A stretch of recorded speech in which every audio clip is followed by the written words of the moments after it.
The 10 deepest compliments a dog can give you, science explained. Your dog has been complimenting you every single day, and there's a good chance you've never noticed. Not with words, dogs don't have those, but with a language older than language itself, a system of glances, postures, and tiny choices that took thousands of years of evolution to build. Scientists who study this language have found something remarkable. Many of the behaviors we brush off as just what dogs do are actually signals. Specific, deliberate, biologically expensive signals. And when a dog sends one your way, it's telling you something that it doesn't tell just anyone. By the end of this, you won't just understand your dog's behavior. You'll understand what your dog has been trying to say to you the entire time you've known each other. Why this matters more than you think. Most people assume affection from a dog looks like tail wags and licks, full stop. Anything quieter gets overlooked. But researchers who study canine communication have found that dogs express trust and attachment through a much wider vocabulary than owners typically recognize. And some of the most meaningful signals are the subtle ones, not the showy ones. This matters because misreading a dog's signals is one of the most common sources of friction between people and their pets. An owner who doesn't recognize a stress yawn as anything other than tiredness, or mistakes a slow blink for boredom, is missing real information. Understanding the actual signal, not the human assumption layered on top of it, changes how you respond, and that response shapes the relationship. There's also a deeper reason this gets overlooked so often. Humans are wired to interpret animal behavior through a human lens. We look for the equivalent of a smile, a hug, a spoken "I love you." Dogs don't offer those, so we assume the compliment isn't there. But that assumption says more about human communication habits than it does about dogs. A dog's affection was never going to look like a person's. It evolved along a completely different path, shaped by a different set of needs, and once you know what to look for, that path turns out to be just as rich and arguably more honest, since a dog has no social incentive to fake it. The science of canine communication. Dogs evolved alongside humans for roughly 15,000 to 30,000 years, and that timeline matters. Unlike most animals, dogs didn't just adapt to survive near humans, they adapted to read humans specifically. Comparative studies have found that dogs are unusually skilled at following human pointing gestures and eye gaze, a skill that even our closest primate relatives struggle with. This is sometimes called the domestication hypothesis. The idea that thousands of generations of living alongside people selected for individuals who were exceptionally good at understanding and communicating with us. That history shows up in the dog's brain and body. Dogs have facial muscles around the eyes, including one that raises the inner eyebrow to create a pleading, wide-eyed look, which wolves largely lack. Research has suggested this muscle may have been favored during domestication because it makes dogs more expressive to humans and more effective at soliciting a caregiving response. In other words, evolution may have quite literally built a puppy dog eyes muscle into the modern dog's face. It's a useful reminder of what domestication actually selected for. It wasn't primarily size, coat color, or temperament in a general sense. It was communication compatibility with humans specifically. Even dog cognition researchers who study problem solving have noted an interesting quirk. Dogs are often less independently capable at certain tasks than wolves are, but far better at one particular skill: checking in with a person for help or guidance when a task gets difficult. A wolf raised in the exact same environment as a dog will typically keep trying to solve a problem alone. A dog will often glance back at its person as if asking, "A little help here?" That single difference captures the entire evolutionary shift in miniature. Dogs were shaped to be partners, not just survivors. But that's only part of the story. The dog-human bond isn't just behavioral, it's chemical. Compliment number 1, the long-held gaze. When your dog holds eye contact with you, not a nervous glance, but a relaxed, sustained gaze, something is happening in both of your bodies. A well-known study out of Japan found that mutual gazing between dogs and their owners triggered a rise in oxytocin, the same bonding hormone released between a mother and infant, in both species simultaneously. The dogs who held longer gazes with their owners showed larger oxytocin increases, and the increase in the owner tracked with how long the dog chose to look at them, a pattern that did not appear between wolves and their human caregivers. Researchers describe this as a feedback loop. The gaze triggers oxytocin. Oxytocin makes the interaction feel rewarding, and the reward encourages more gazing. It's a bonding mechanism that may be unique to the dog-human relationship, though it's worth noting that later research has found some evidence of a similar effect in cats. So scientists are still debating exactly how special this loop is to dogs specifically. Either way, when your dog chooses to hold your gaze instead of looking away, it isn't nervous energy. It's trust, the same neurochemical trust an infant has in a parent. Compliment number 2, leaning into you. Dogs are prey-drive animals with a strong sense of personal space around anything they don't fully trust. So when a dog presses its body weight against your leg or leans into you while sitting, it's making a calculated decision to give up its ability to flee instantly. Ethologists who study body language note that voluntary, sustained physical contact, as opposed to a quick bump, signals comfort rather than the more urgent, attention-seeking behaviors like pawing. The myth here is that leaning is dominance, an old idea rooted in outdated wolfpack theories that modern behaviorists have largely abandoned. Wolves in the wild don't organize themselves around alpha dominance the way early captive wolf studies suggested, and dogs aren't wolves anyway. They are a distinct, domesticated species with their own social patterns. A lean is closer to a hug than a power move. This one surprises people. A dog that sleeps facing away from you, back pressed to your side, isn't distancing itself, it's doing the opposite. In the wild, the exposed side of a sleeping animal's body is the vulnerable one. A dog that turns its back to you while sleeping is trusting you to watch the direction it can't. It's the same logic behind why group-living animals often sleep in circles, each individual's blind spot covered by another.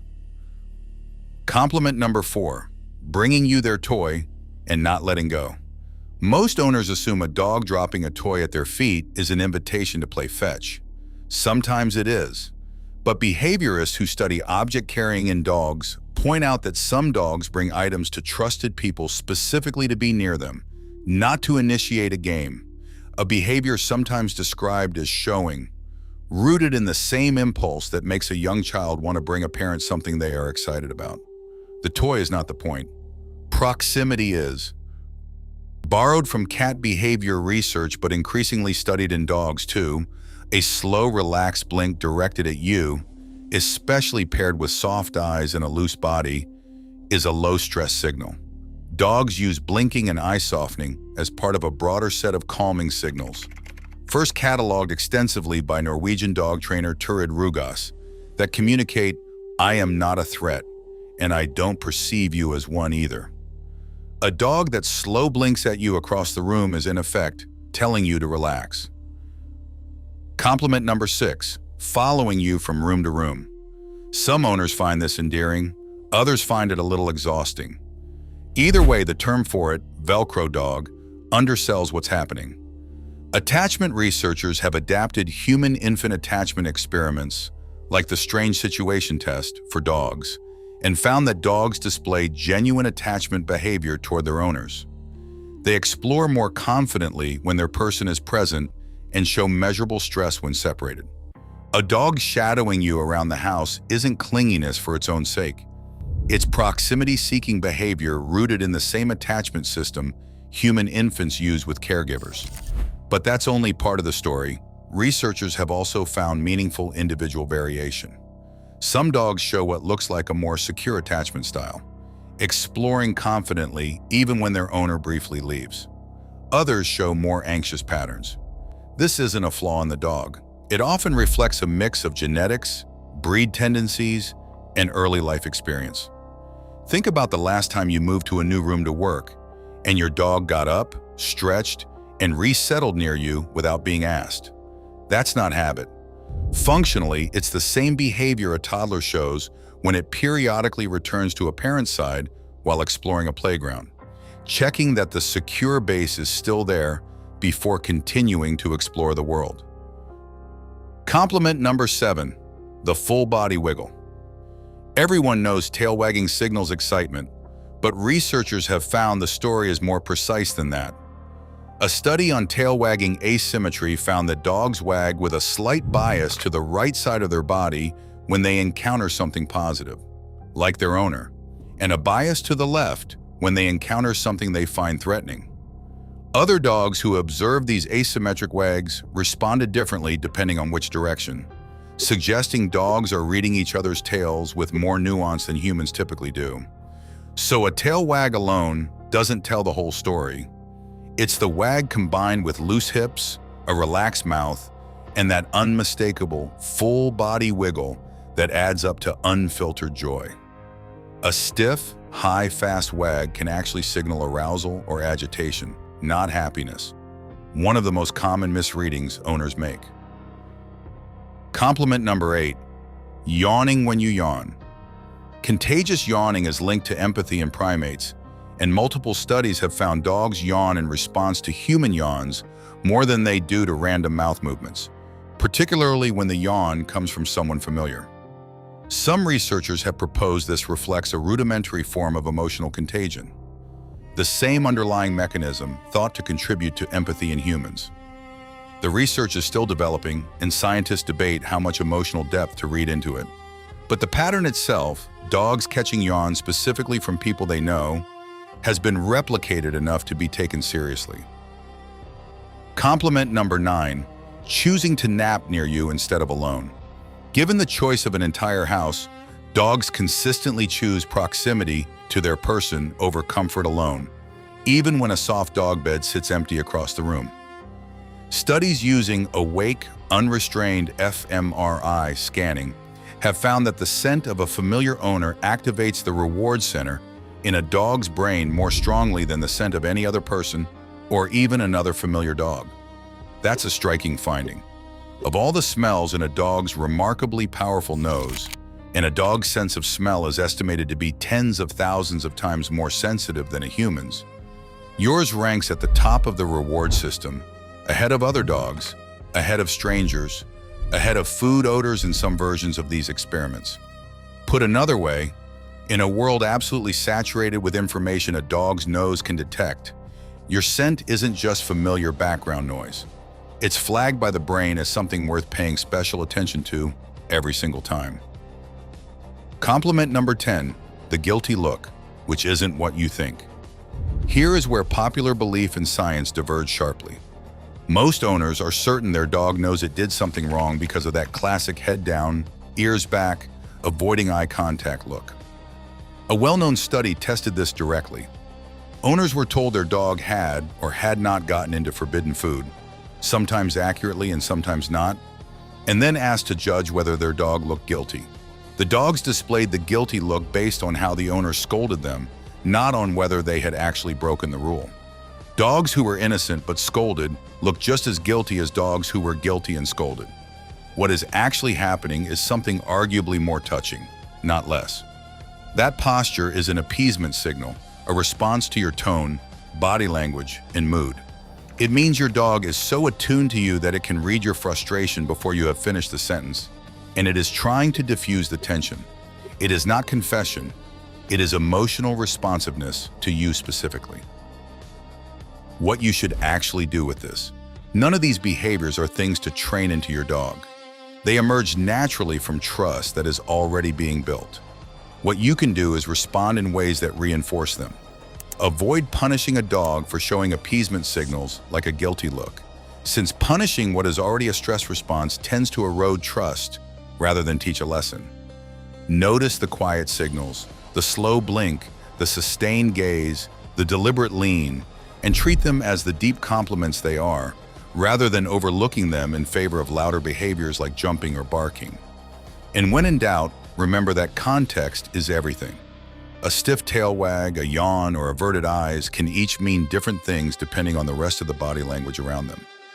Reading the whole dog, not just one signal in isolation, is the difference between guessing and actually understanding.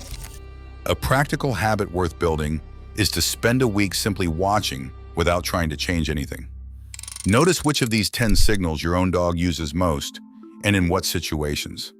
Some dogs are heavy gazers and light leaners. Others express nearly everything through proximity and almost never hold eye contact for long. There is no universal formula because every dog's complement vocabulary is shaped by its individual temperament, breed background, and history with people. The goal is not to grade your dog against some checklist. It is to learn its particular dialect. The bigger picture. Every one of these behaviors traces back to the same evolutionary story. Somewhere over tens of thousands of years, a population of wolves began watching humans more closely than any other animal ever had, and humans began watching them back. What survived that process was not just a domesticated animal. It was a species built, quite literally, to communicate with us, through gaze, through posture, through the direction of a wag. The more precisely we learn to read that language, the less mysterious our dogs become. The more clearly we can see what they have been telling us all along.